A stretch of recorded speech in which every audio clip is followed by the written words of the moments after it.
Okay. And slideshow from beginning. Okay, well, Amanda just kindly told you about my books. This work has been going on since the beginning of the millennium, which makes me feel a little ancient. Where Rivers Meet the Sea was a study of port cities, which I became interested in as global space and ecological and rich ecological zones. Because as you see in this picture here, this is taken in Salvador da Bahia, Brazil. Here's the Atlantic Ocean, and here's a river. It's a polluted river, and it's also an estuary. It's ecologically very important, where fresh water meets salt. But it's also the industrial, not this particular stream, but the larger rivers are the industrial zones for the ports themselves. And I mostly studied infrastructure and compared water infrastructure in 3 different cities in different climates, and looked at the cultural conjunctures that came together in those cities. And my more recent project, which is about to come out just one rain away, is looking at one city, Winnipeg, in the interior of North America that has and is anticipating becoming a port with climate change, which seems very strange, and we'll talk about that.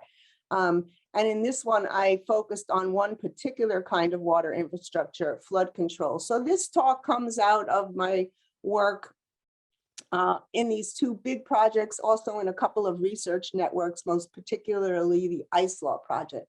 And I'll discuss that more as we go. This is an overview of, I want to get this thing out of the way. An overview of the ethnographic concepts, what I want to do with you today. Hold on one second. I need to change the view. Okay.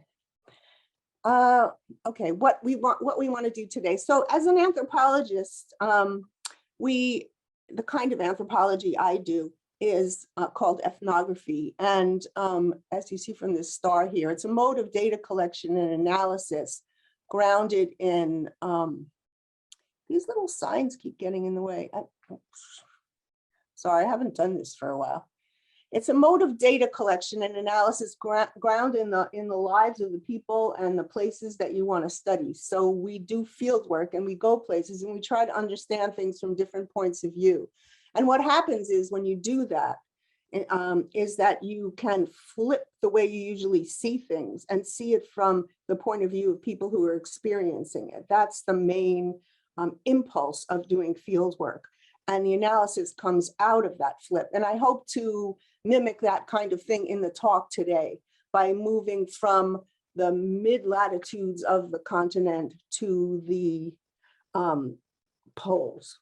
So, and I want you to think about 2 concepts, just ordinary words that become basic concepts that you can use theoretically to look at any place or any situation in any space and compare and contrast them. So these 2 words are place and space.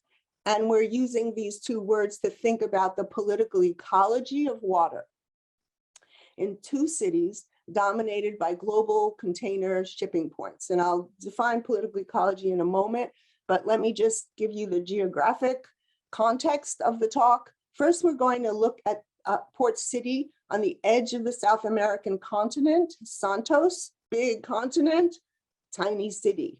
The city is actually smaller than the port that inhabits it. And secondly, we're going to go across to Asia to Singapore, which is a small island state in the South China Sea, completely different ecologies, geographies, cultures, languages. But in terms of port and port infrastructure and interconnecting routes, they are very much connected and resonate with each other. Then we're going to turn the globe and look at it from the top and look at the political ecology of sea ice, not liquid water, but frozen water, frozen ocean. And of course, we all know now that due to climate change, in the summer, the ocean is melting in the Arctic And that has attracted the interests of global shipping interests and who are eyeing this ocean space and thinking of it like the ocean waters of the mid-latitudes. But it's not like the ocean waters of the mid-latitudes, because since time immemorial, Inuit people and other indigenous peoples have been living in this frozen space. For them, it's not empty oceans. So there's going to be an encounter we're going to talk about at the end. And so a lot of people talk about coastal cities facing rising sea levels, which is going to be a challenge. So oddly, Winnipeg, which is inland, is anticipating a future where they don't have to be concerned about that, but yet they may have the opportunity to participate in the Arctic.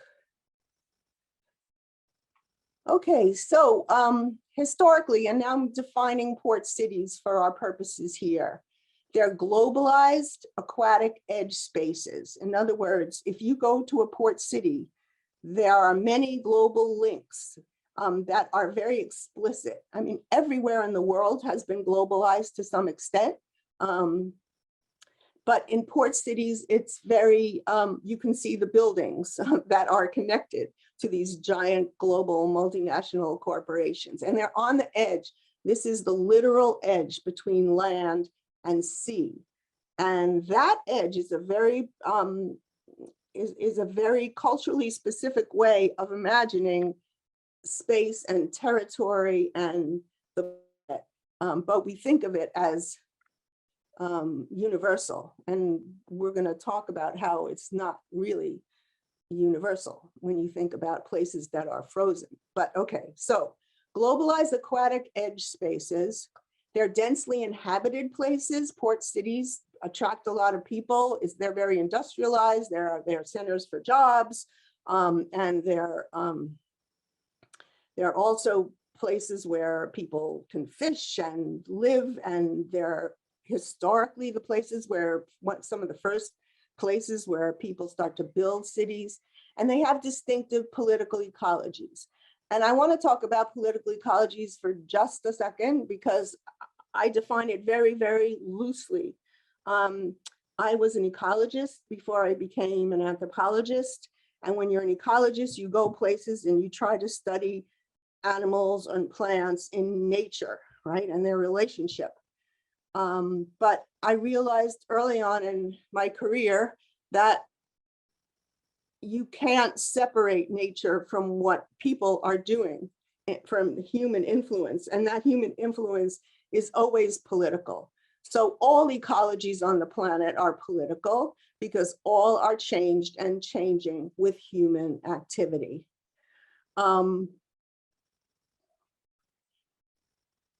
I'm not going to talk a lot about the particular politics that are involved in these places, because we would get very distracted from the big picture. But I do want you all to think about how what we're talking about would apply to the situations and places and spaces that you are interested in. And hopefully this will come out more in discussion. I'm going to stop sharing for a second and check in with you. Does anybody want to ask a question or a clarification of that setup? If not, I'll just move on then. No? Okay. Anyone, please unmute if you have a question. Okay, I'll just assume that it was, I'll assume that it was all clear, which would be great. I'll stop every once in a while and do that. So you can let me, well, I'm not going to keep my eye on the chat, but we'll stop and do that every once in a while. Okay, so I'm just going to go back to slideshow. Okay, so we just did that. I want to think about the definition or the concepts, or if you think of concepts as conceptual spaces with kind of ideas and themes and imagery and ways of looking. When you think about how people usually make a distinction between space and place, and believe me, there's a huge theoretical argument about whether that should be done. But in practical terms, it is done quite a bit. Then there's a kind of binary logic to them. And when there's a binary logic, of course, that's always a kind of ideal type in the sense that we don't think rigidly in terms of one category being separated from another, which is why I got this dashed line here. But just to think about the difference and how we can leverage that difference to enter into places and spaces and situations and think about them. So space, you would think about cartographically. So if you picture a map of the world and you see latitude and longitude lines, those lines are going over empty space, really. They're projections, right? Whereas if you want to think about a place, well, take the example of a photograph of a street scene, right? There's very a particular kind of setting with people doing particular kinds of things. One is more place-based and one is empty. If you think about space in the example I just gave you, there's the oceanic scale, right? When we think of a port city on the coast of South America crossing the Atlantic Ocean, that ocean, we don't think about that as a place so much as space to cross. Whereas when we think about place, if you think about a river going through a city, that's more of a context that has certain kinds of meanings that people accept and use in their everyday life and depend upon. Space is mostly empty or conceived of as mostly empty. And place, you usually have a built environment, a landscape, a home. There's things going on. There's material culture that makes it distinctive. And space is meaning projected onto a surface. So colonization, when Europeans spread around the world and went to places that had indigenous people and very small scale agriculture and fishing and hunting, they didn't see anything. They saw space to be developed. They projected their notion of empty space and devalued what was there. There's a phrase, terra nullius, terra for terrain, nullius for nothing, which is how the colonizers approached their arrival at the New World, right? They just saw it as empty or what was there as not of value yet.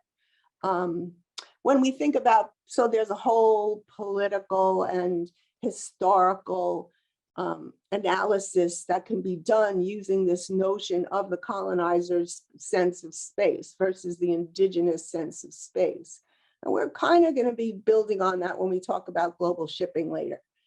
Versus place, where when you're in place, meaning the meaning of a place, yeah, there's a lot of projection going on, but it emerges from what people do with each other and how they relate to the other beings in the landscape.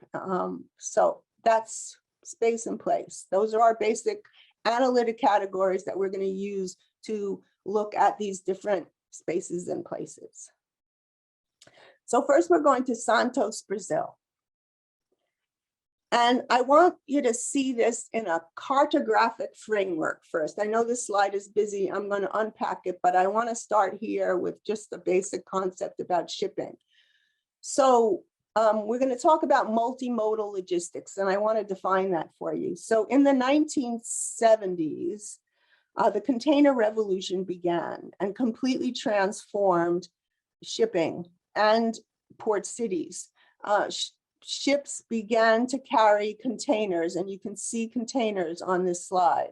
They're standard units, and the commodities that were packed into these shipping containers were measured in standard ways. So TEUs is what this map shows, and that stands for basically the volume that's inside a 20-foot long containers, technically 20 feet equivalent unit. So we're dealing in abstractions here, right? That's a quantitative abstraction based on the amount of stuff, no matter what the stuff is, that can fit inside a container. Now think about the ships before this. you had a lot of people on the dock lifting and packing and stuffing, and everything was a different size. That's gone. Instead, port cities now just deal in containers for the most part. There's still some bulk, but mostly it's container shipping. All those commodities in Walmart and practically everything you buy comes in containers. And here are the cranes that lift the containers. And the cranes lift the containers off the boat, and they put it directly onto a railroad car, or they put it directly onto a truck if things are going well, or they put it on the side of the port to wait for something else to happen to it before it's emptied and moved on. So ports can be compared through this abstract unit of measure more easily now that everything is packed in containers. So the size of and importance of port cities now depend on the amount of TEUs that are going through their space. In 2015, Santos was the biggest port in Latin America, in South America. It beat out Cologne in the Panama Canal zone, which is, where is Cologne? Here. It was number 2. But for the most part, I looked at the last few years, Cologne usually beats out Santos as the biggest. Santos is the biggest, even though it's a tiny little island with less people living on it than it's like a small town with a giant port, and it's at the bottom of a plateau, and on the top of that plateau is Sao Paulo. And Sao Paulo is the biggest city, mega city in Brazil, and it has the biggest market, and it also has the biggest road system. So when you think about multimodal logistics, you have these roads that can go to different markets in the interior and up and down the coast. Okay. Oh wait, one more thing I want to show you. So each of these port cities is a place, right? With people who know each other, intergenerational, it's cuisines and all kind of things. When you travel, you go to places and they're very distinctive. Each one is a distinctive place, and yet they're all at the edge of the ocean. Traditionally, they're all at the edge of the ocean, and now they're all subject to sea level rise. So the ports are built right up against the ocean. And here's a picture of the actual an actual port, a terminal, a container port terminal. And you can see here the stacks of containers that have come off ships, and they're either waiting to be put on trucks. Here are some trucks lined up, or the railroad, or they're sitting empty waiting for something. And I know you just heard a talk on supply chains, so I'm assuming, and just from the news, I'm assuming you know, we all understand the importance of supply chain flow. And what was happening with COVID was that they all were just stacking up, and that has its own problems, which we can get into in the question and answer if you like. I took this picture when we were doing field work in 2006. It's a company, Libra's, and the T37 terminal is this particular terminal. Libra is a multinational corporation, and in 2019, I just checked, they wanted to go bankrupt, but the judge ordered them to continue their work in Santos. You can't just stop doing the work of being a port. So even though they didn't have money or they were operating without profit, they still had to keep going. This down here is a picture of the estuary. On the side, you can't see it here, but these ships are docked on the edge of the port, and you can see some cranes here that lift the containers off. And this is Hamburg Süd, one of the biggest multinational companies in the world. All of this space is regulated to some extent by international environmental codes. You can't just dump water and invasive species into the estuary, but of course, enforcement is, more or less. On this side, is the port itself, the city of Santos. And this is a picture of the old historic center, which of course was right near the port. This is the coffee museum here.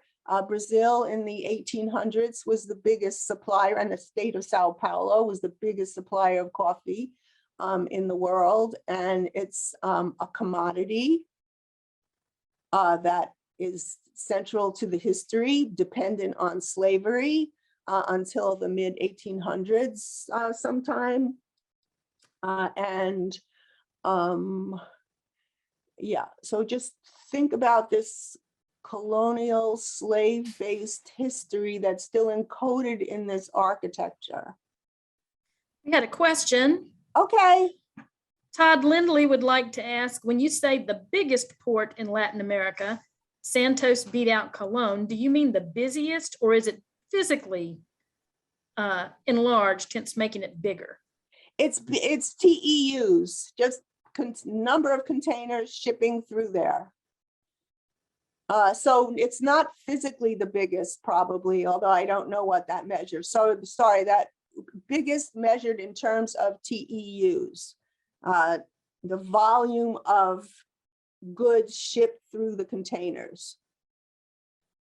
So the number of containers. So Santos shipped more containers than Cologne in 2015.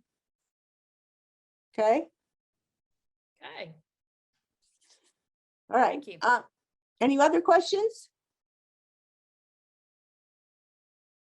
Okay, I'm going to keep going. Keep going, please. What? That's fine. Go ahead. Okay. So down here, this is, of course, the other side of things. A lot of people come to live in cities that can't afford to live in an apartment in either the modern section of Santos or the historical section. Instead, they live in what's called irregular housing. This particular structure is built on a little island that's across the estuary from where these ships are. And you can see the container ships going by in their backyard, right? Their houses are built with the flotsam and jetsam that they can find. Very precarious. And very dramatic in terms of how we can actually visualize the contrasting scales that come together in one landscape, yeah? And behind this little island, on the other side of the island from the estuary are these little creek networks.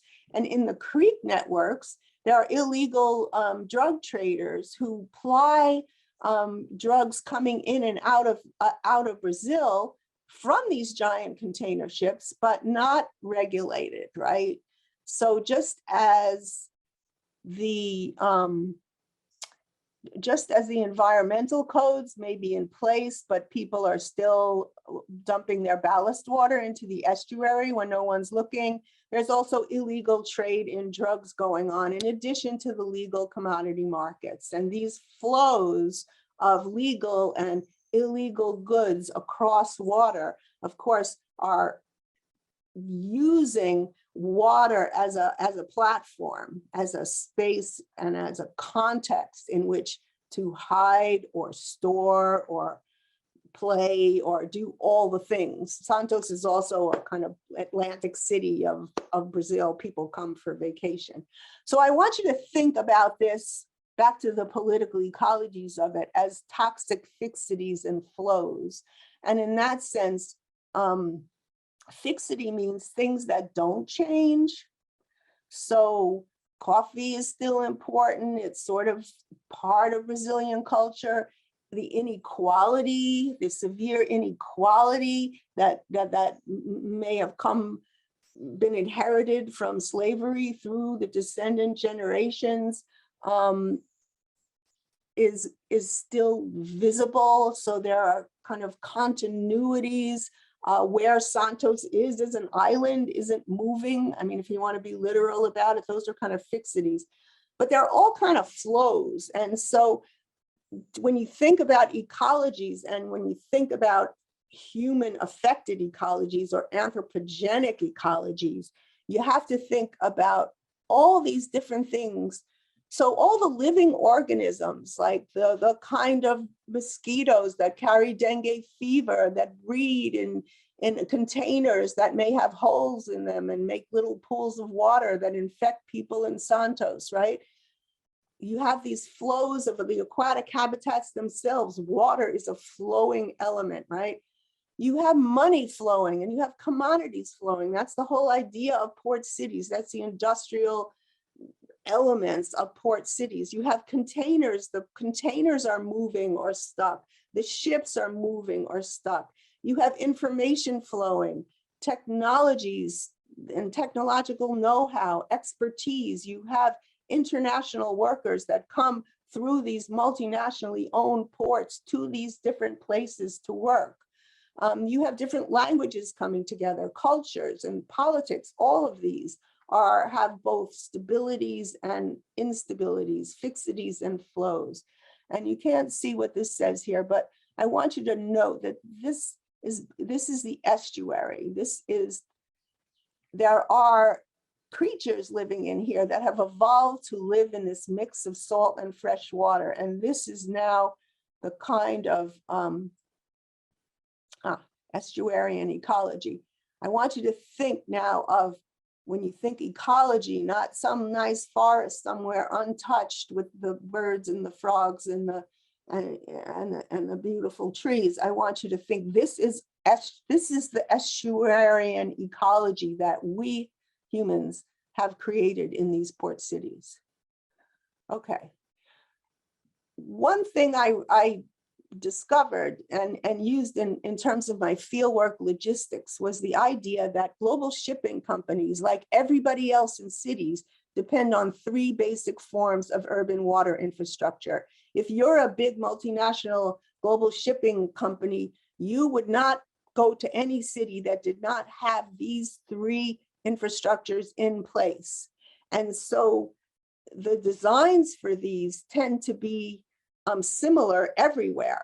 But of course, they have to be placed into the local geographies and they evolve with the local histories. So in Santos, this is a water treatment center that is way up in the mountains above the city of Santos. It was built by the British in the 19th century. It's still in operation.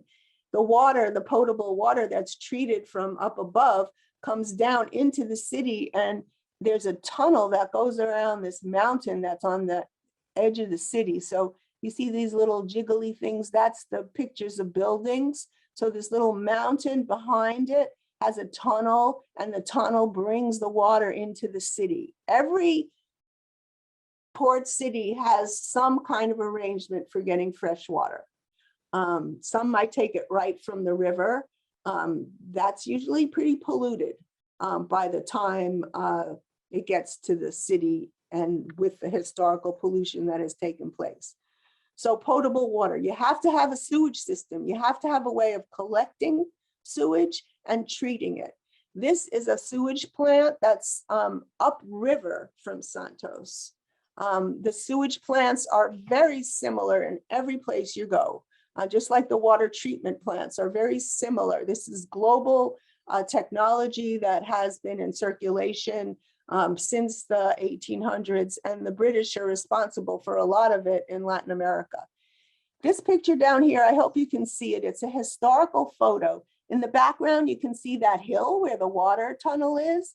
Here's the city, and here is what's called the underground, the submarine emissary. It's a pipe and it's carrying sewage and it's dumping it right into the ocean, hopefully far enough out so that the current, the North Atlantic current, can pick it up and carry it out to sea. And every city, port city or no, that's on a coast is relying on these sewage pipes dumping sewage into the sea. The third kind of infrastructure is drainage. The English built this canal when they were here. What drainage did in the colonial era was take swampy land, what we now call wetlands, and we appreciate the ecological function of wetlands. But back then, it was just a source of disease because of mosquito-borne diseases. And also this created more dry land. So you could build a beautiful city, which Santos is a beautiful city with these canals running through it.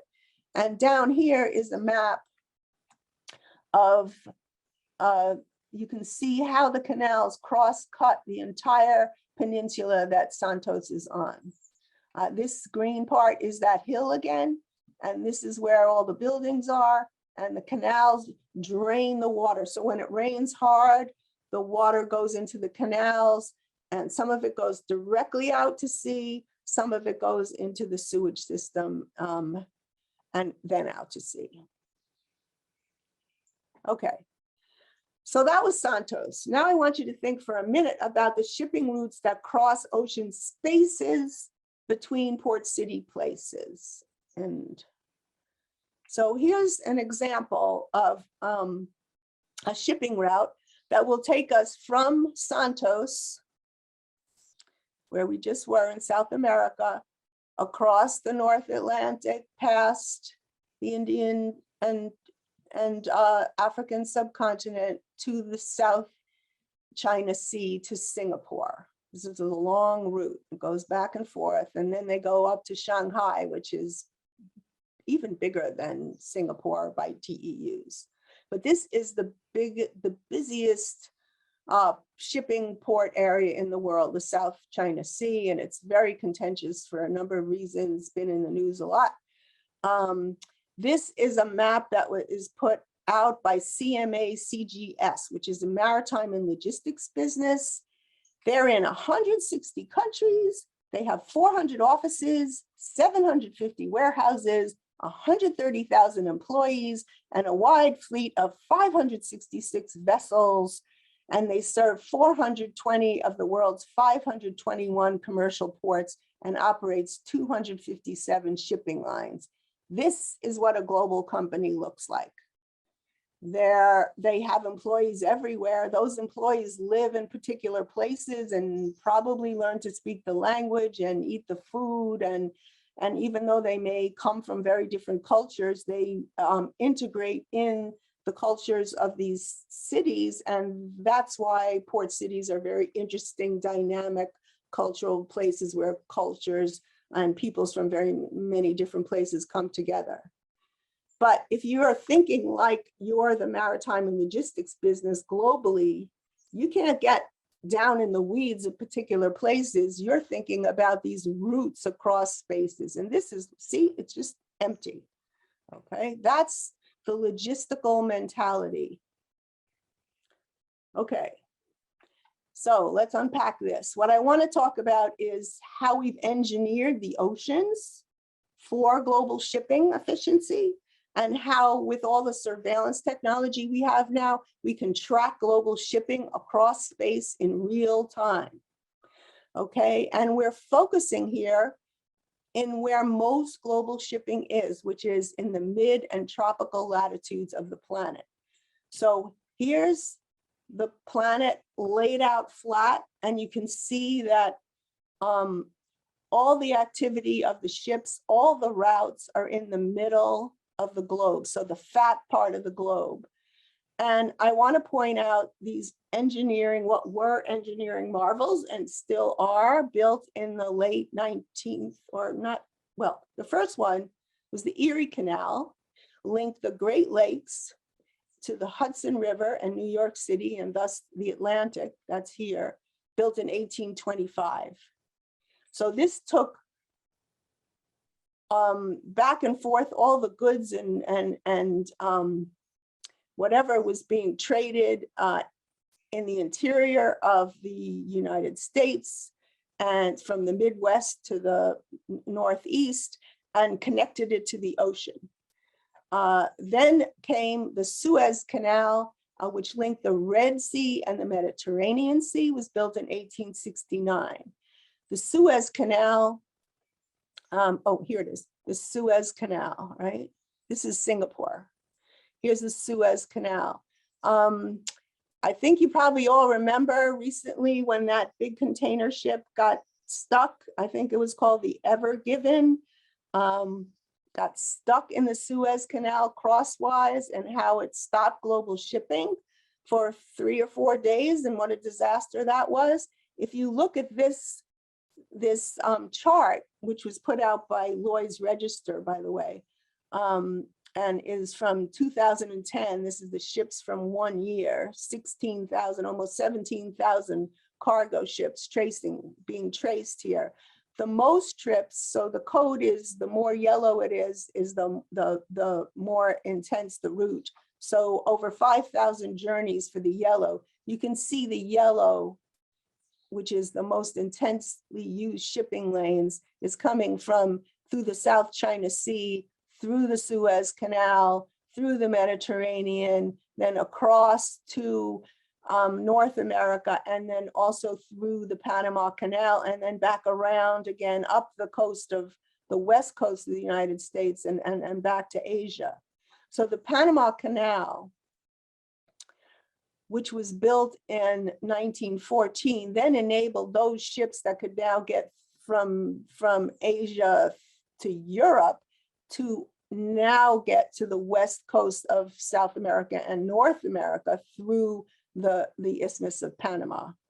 And the Panama Canal has gone through 2 enlargements.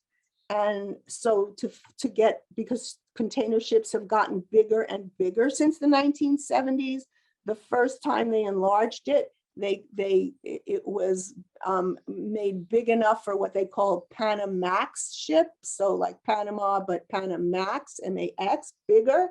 And then they did it again. And now the ships, the biggest container ships, are called post-Panamax. These mega ships carry incredible amounts of goods.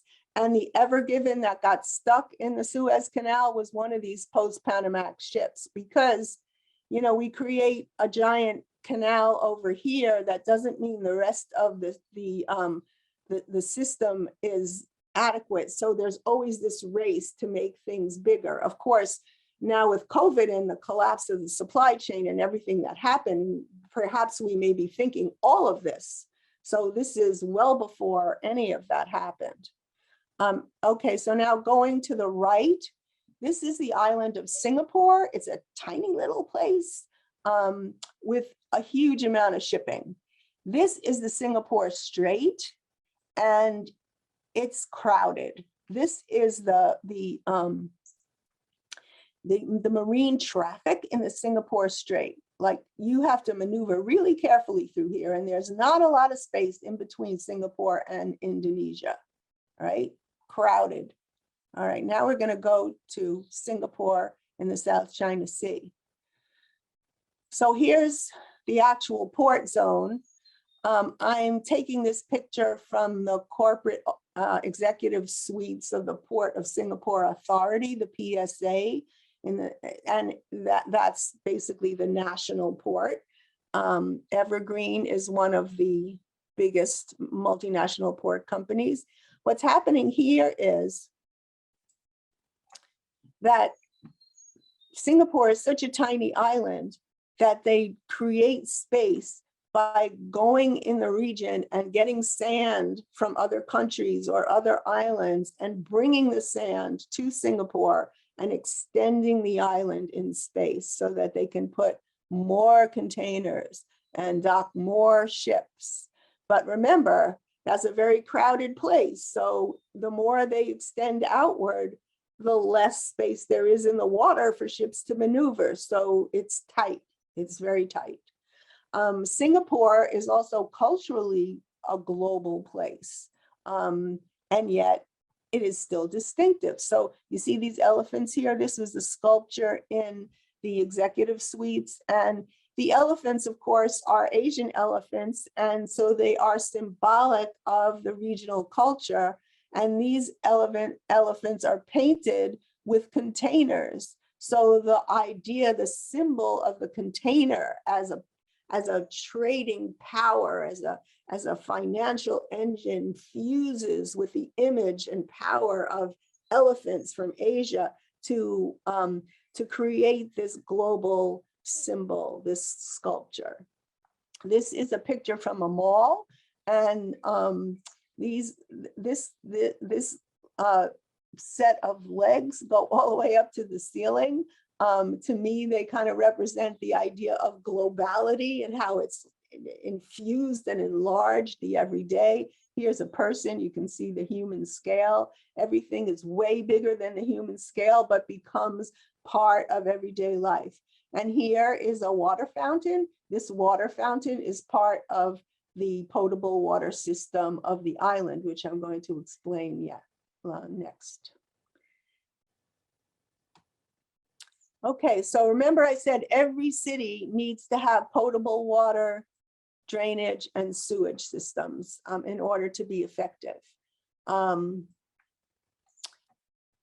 Singapore is a tiny island. It's a wealthy island. It's prone to flash floods. Rain comes in whooshes very quickly and intensely and rushes off. And it tends to rush off in the rivers that are no longer rivers, but covered over with pavement. It is a problem for the city. It's a problem for the authoritarian government, which pretty much is very sophisticated and has everything working well, but cannot control flash floods. And oddly, even though they have flash floods and they have a lot of storms, it's a water limited island state because the island is so small. If you think about how we collect rainwater to fill our reservoirs and our water treatment centers and have it flow to our homes, the water hits the land and percolates through the land and into the rivers and into the underground water systems. But if you don't have any land, because you're a tiny little island, you can't collect it that way.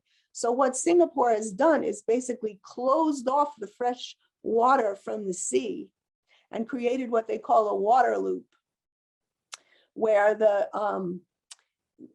they keep everything and recycle everything. And I'll talk a little bit more about this chart in the next slide. I just wanted you to keep it in mind.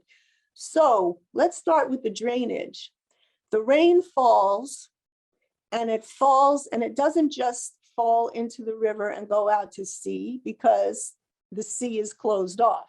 It falls and it's collected in every which way. So here's the traditional way, which is the building of the canals, just like you saw in Santos, which they collected for drainage. Here the drainage is saved, but the canals were the same canals as when they just went out to the sea. So the water falls and pipes send it into the canals, and then it's whooshed out into the ocean. But here, not. But also they have created this architecture that is also infrastructure. So here's a tourist place, and you can see the tables where people sit. They have these umbrella type things. Each one of these has collectors for water that take the water into the system. And then you have these giant umbrellas that collect the water, the rainwater, and bring it down into the system, okay? So this is the hydro hub or the water loop system. Very effective water collection system. This is the sewage system. They're building a subterranean tunnel, a giant subterranean tunnel. A lot of cities are building this kind of infrastructure these days. I'm in Bloomington, Indiana. Indianapolis is in the process of building one or has built one. They're giant sewage, usually one per city that goes underground. And here's the potable water. Now in Singapore, potable water isn't just coming from rain or from underground sources. It's coming from recycled water, which is household water, sewage water, and desalinated water as well. Whoops. So here's the chart I want to look at a little more carefully with you. So here's the ocean. And this is a particular place called the Marina Barrage. It's very famous. I'm not showing you the famous part, which is a tall building with a with a long canoe on the top of it that's a gambling casino. But this is the infrastructural part of it, and it separates the seawater from the freshwater, literally, physically separates it. But it can open, so if there are these flash floods, these gates open and the fresh water can flow out to the sea if the island can't sustain it, because you wouldn't want to like block everything off and then be flooded. So the city operates it to preserve what it can and let what it can't keep go. So that's this, some seawater is going to the desalination plant and goes into the supply to feed the population, for the population and industries to use. Then you have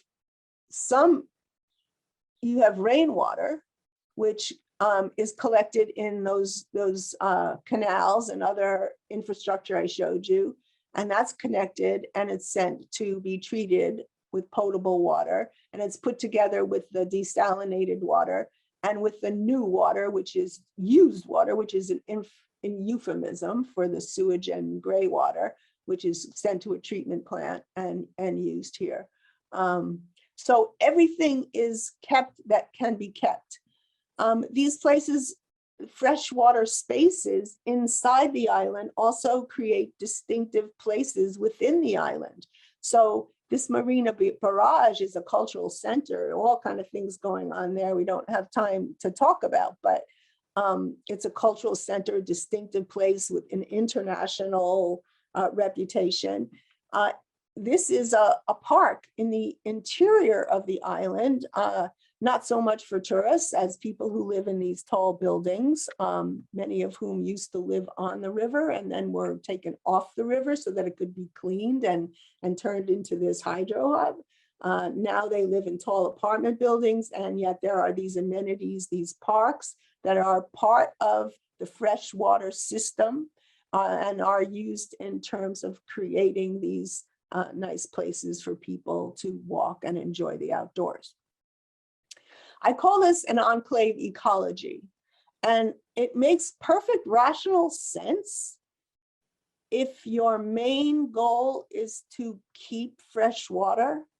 But if you think about the ecological circumstances and consequences of enclave ecology, it means that those estuarian spaces that I showed you in Santos, where the freshwater and the seawater meet, which are so important to marine ecologies, are killed. They can't mix. They're ended. Now, to be fair, they have some creeks that haven't been closed off, but it's really very minor.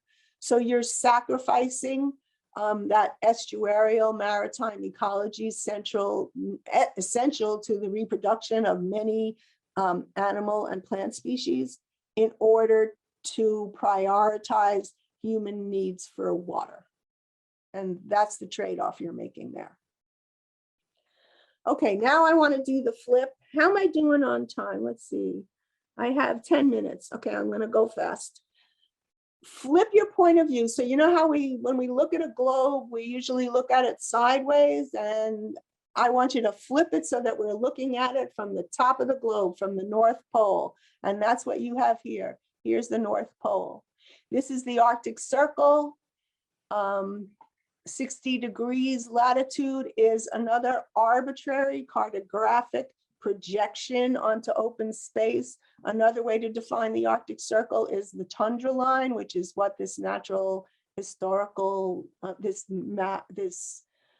image from a natural history book by Chester shows the tundra line.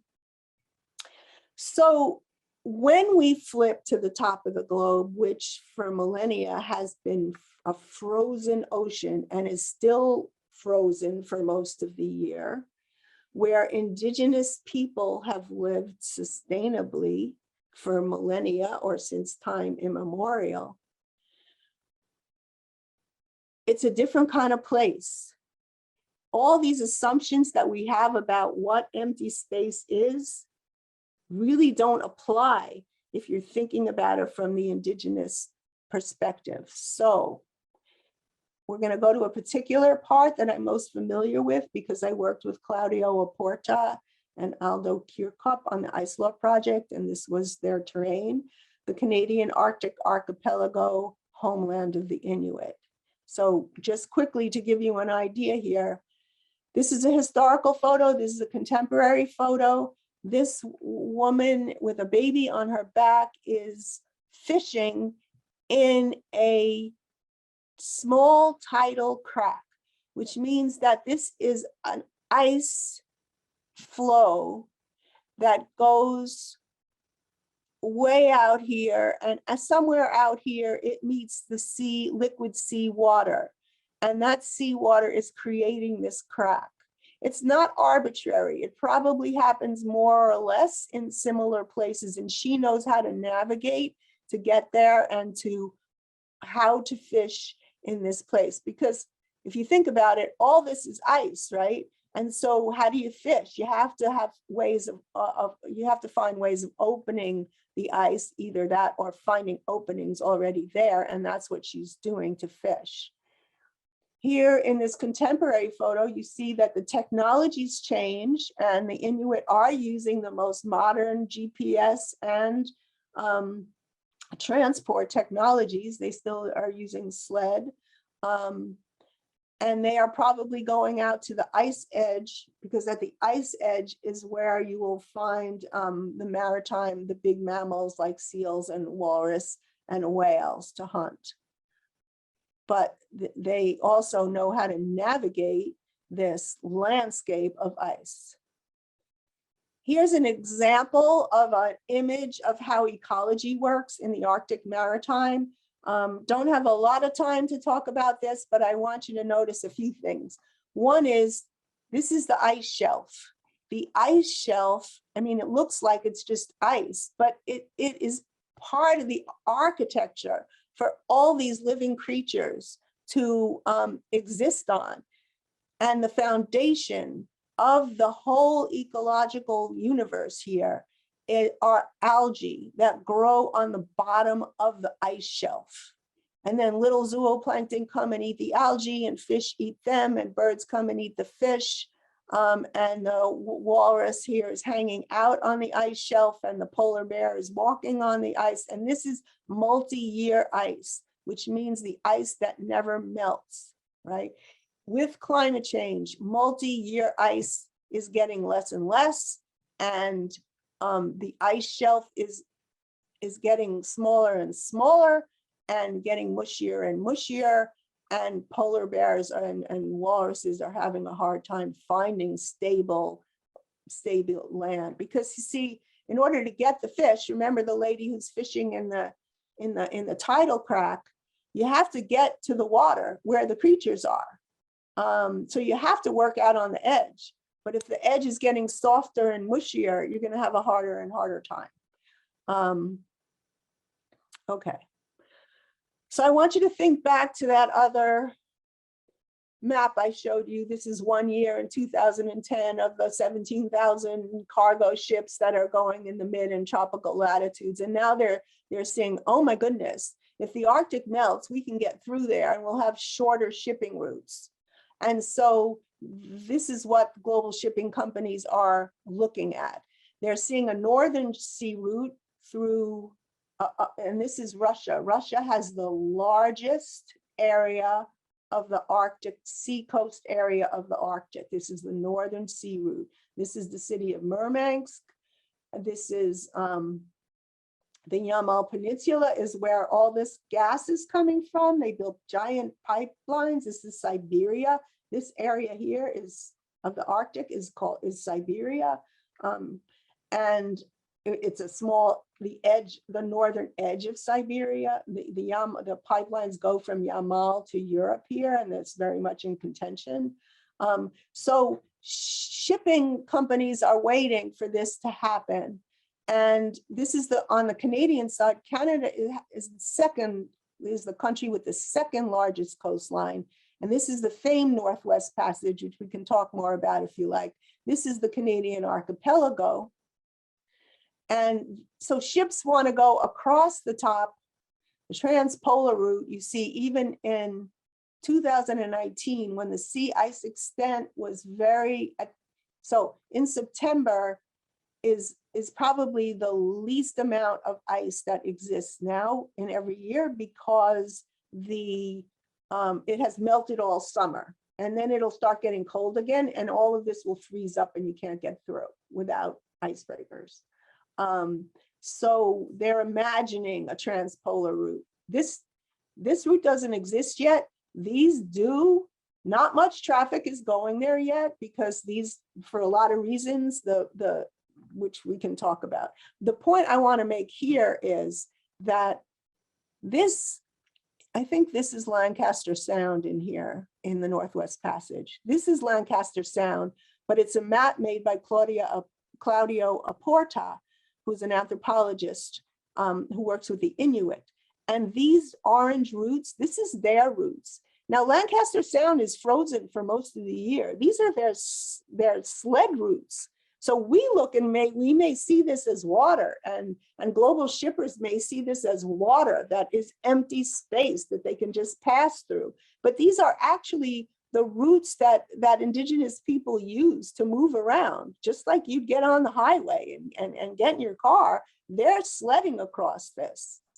So there are ecologies and animals and people who are using these spaces.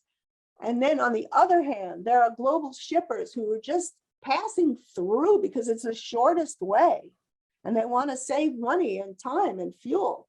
There's a logic to this, but it tends to be completely oblivious to the life that it's going through. And that's the encounter in circumpolar space that's happening now around water and ice. Okay, then lastly, I want to end up, I got a couple of minutes, Winnipeg, Canada, in the middle of North America. Okay, I'm inland, so where's the port? How do you have a shipping port in Winnipeg?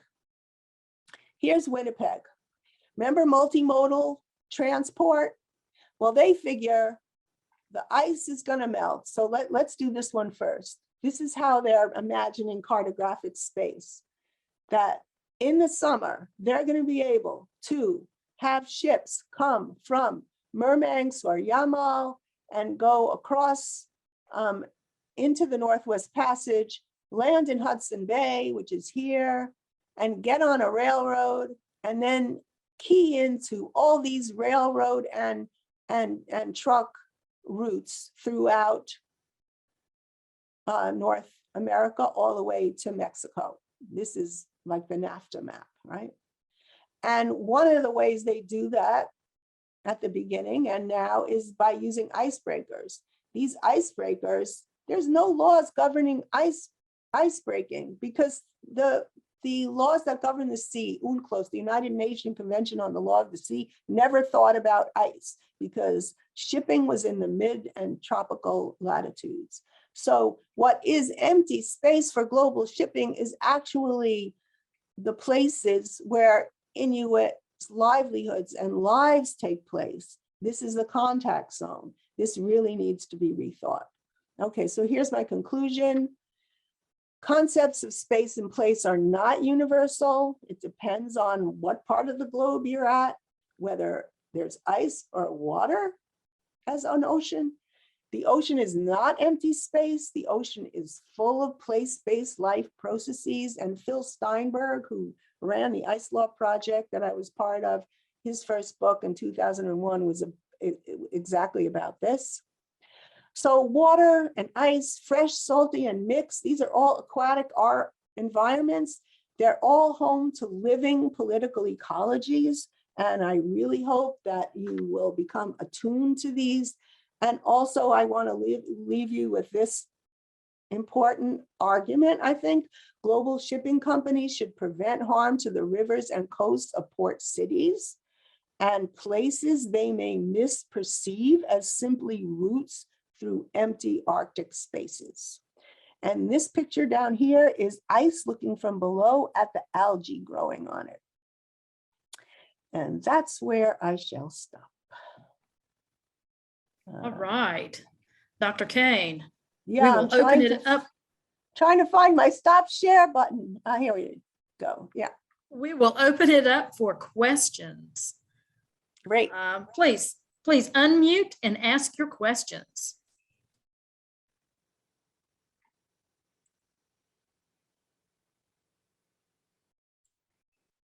Hi, my name is Jimmy Landers and I live in Houston, Texas, and we are a port city.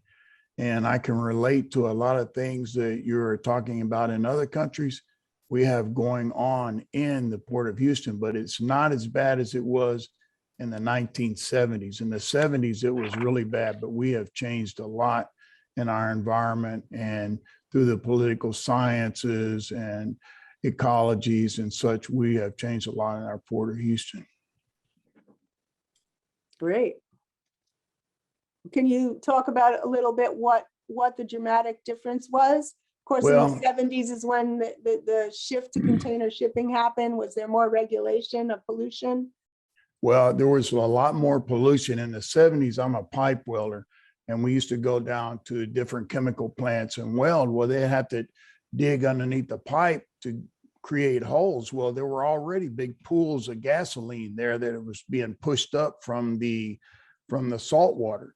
Well, when they would dig a hole, you had like about 5 minutes to start welding because, and finish your weld because of the fact that that hole, after they filled it full of fire extinguisher fluid and all that, in 5 to 10 minutes would be full of gasoline where you were just welding. And there were like pools where they had dug holes all around the plant. And there was just big pools of gasoline, pure gasoline that had floated up that was leaking out of the tanks. They've done away with a lot of that. Used to be the tops of the tanks were floating tanks. Now they sealed all the tanks off, the tops of them, so to help in the pollution. They have done a lot of things. OSHA has required a lot of things. They used to have employees do a lot of things that OSHA would not allow right now today. So, and there's just a lot of environmental changes that have taken place, but we still have a long ways to go. And our ship channels, and there's places like we have signs, don't eat the crabs from this area. You can catch them, the fish are there, but you're only allowed to eat like so many fish because of mercury content and other content that's in the water.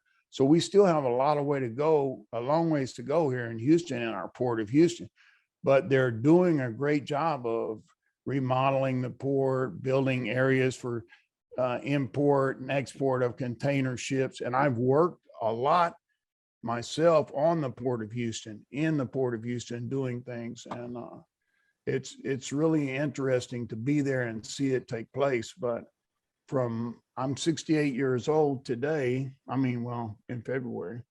And I've seen a great change in Houston's Port of Houston. They have done a remarkable job, but they still have a lot to do. That's great. Thanks for sharing that with us. I can't help but think about all the living beings that were affected, for better or worse, in that circumstances, including the workers. So anything that we can do to move forward with that would be great. We have a question from Todd Lindley. Todd, go ahead. Hey, you shared so much with us. Gosh, that's just a lot in so many places, and it's things that we take for granted, when we just get the stuff. But I've been paying careful attention to the issues in the famed Northwest Passage for quite a while now. And I know that initially Canada's response was to claim that passageway is not international waters, but Right. Canadian sovereign territory and they were claiming that on the basis of its traditional stewardship of Right. those spaces and the people that are Canadian citizens and communities there. I also know that they established military bases there quite quickly to sort of keep track of what's happening. So I'm just wondering, has Canada taken a softer stance on that now and accepted the fact that it's going to become a major international waterway? And is that a part of the Winnipeg initiative to try to sort of capture value with the inevitable? Or are they still trying to fight sort of on the claims of sovereignty in that space? Thanks. Yeah, you know, the one exception to the United Nations Convention of the Law of the Sea, UNCLOS, is Article 234, which mentions ice and the importance of the frozen ocean. And it was grounded in the sovereignty of the Inuit peoples and the Inuit as part of Canada. So you're right, Canada is challenging the notion of the open ocean should be open to all and everyone. And they're still very much wedded to the idea that they should have jurisdiction to regulate shipping and environmental matters in the Northwest Passage. The United States doesn't agree and has never signed UNCLOS. And that's one of the major sticking points, not the only one. So that the Northwest Passage and whether Canada should have certain controls over it is still in play. I think that they know that it's coming. There are people in the maritime industry that are planning to have to identify certain places where infrastructure can be built and regulations passed. There's a lot of people who go up there, like, you know, Sunday sailing people who don't realize that if they have a crash, there's nobody there to help them. You know, there's a lot of education and services and infrastructure that have to come along for this to be a viable passage for international shipping. I just wrote an article. I was just a co-author on an article with the Ice Law Project people, starting with Phil Steinberg, that icebreakers should be regulated. So all of this is still in play. And the archipelago, if you think about it, just as a particular kind of ice water geography, the islands make it such that the water between the islands stay frozen longer. If you compare that to the northern route along Russia, that's just the coast of Russia, and then boom, ocean, which is frozen, but you don't have these little islands that hold the ice. So there's a geographic argument to be made in terms of that counter the ocean water precedent for Canada, I think. I haven't answered your question, but. Thank you. No, that was a good question. I was just, the follow-up was, is Canada pushing Winnipeg as a transit zone based upon that route, or is that something that shipping companies are looking at? All right, so yeah, sorry I didn't get back to that. I don't really know, but my sense is that the people who are developing Winnipeg as a port are different from the maritime folks that are negotiating, you know, the government maritime folks that are trying to negotiate the safe shipping. I think it's different actors involved, but I would assume that the port developers in Winnipeg were depending on the government maritime agencies to make sure that things were viable. I guess that's all I could say about it. Thank you. Thank you. Okay, we have 5 more minutes for questions. Please chime in.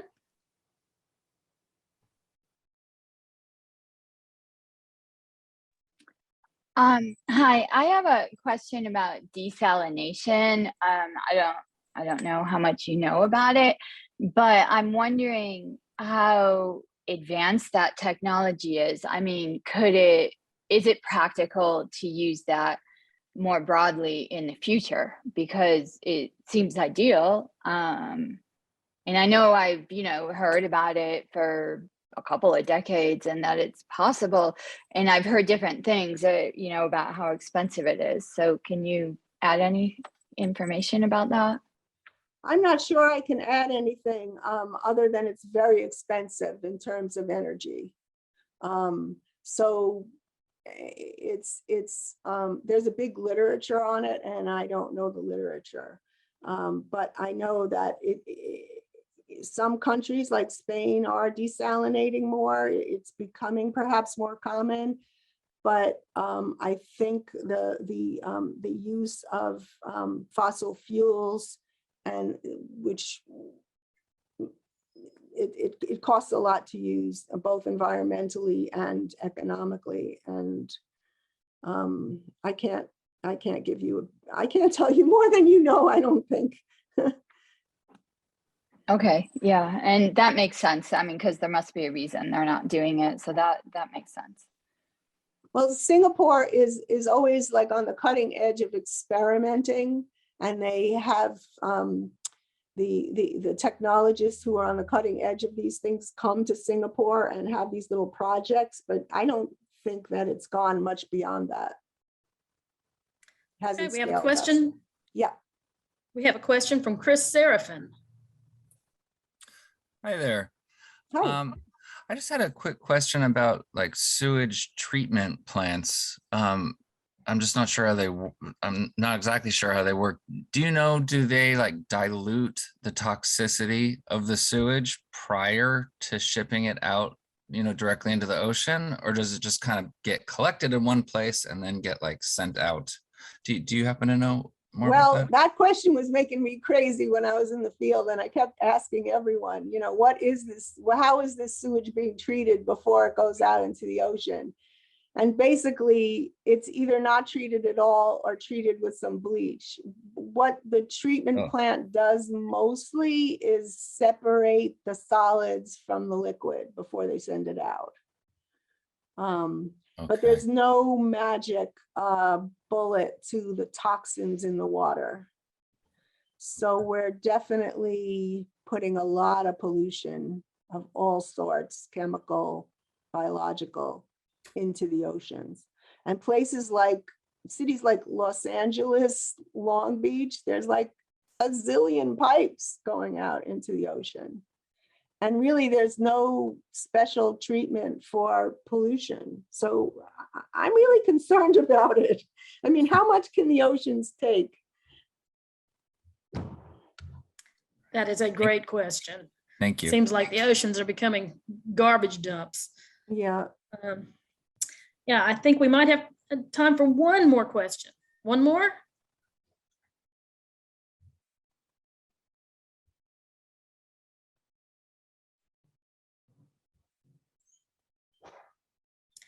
Well, this brings us to the end of this session. Dr. Kane, thank you so much for your informative presentation. I think we've all learned a lot about port cities and the infrastructure and what goes on there, and about the possibility of such similar things happening to the Arctic and destroying the ecosystems up there. Thank you so much for your information. Oh, you're very everybody. welcome. Yes, thank you. Everybody, we will reconvene at 1 o'clock after our lunch break for session 3, cybersecurity in the age of global mistrust. Ooh, that sounds like a winner. 1 o'clock, everybody.